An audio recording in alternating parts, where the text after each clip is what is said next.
శ్రీకాకుళం జిల్లాలో వంశధార నది ఒడ్డునున్న గ్రామాలకు వరద ముప్పు నుంచి శాశ్వత పరిష్కారం చూపుతామని కేంద్ర మంత్రి రామ్మోహన్ నాయుడు చెప్పారు. హేరమండలం తుంగతంపర గ్రామంలో గండిపడిన ప్రదేశాన్ని ఆయన పరిశీలించారు. గండ్లు వేగంగా పూడ్చాలని, బలహీనంగా ఉన్న గట్లను పటిష్టం చేయాలని సూచించారు. కల్లట గ్రామంలో ముంపునకు గురైన వరి పంట పొలాలను ఆయన పరిశీలించారు. పంట నష్టంపై స్పష్టమైన నివేదికలు తయారు చేయాలని అధికారులను ఆదేశించారు.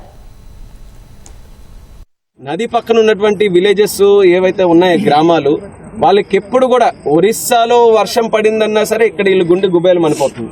దాని గురించి గతంలో కూడా చంద్రబాబు నాయుడు గారు ముఖ్యమంత్రిగా ఉన్నప్పుడు ఆయన దృష్టిలోనే ప్రత్యేకంగా పెట్టాం. గత ప్రభుత్వం దీని మీద దృష్టి పెట్టక అప్పుడు ఏ పని కూడా జరగలేదు. మళ్ళీ మనం వచ్చిన తర్వాత క్లియరెన్స్ ప్యాకేజ్ 1, ప్యాకేజ్ 2 తెచ్చాం.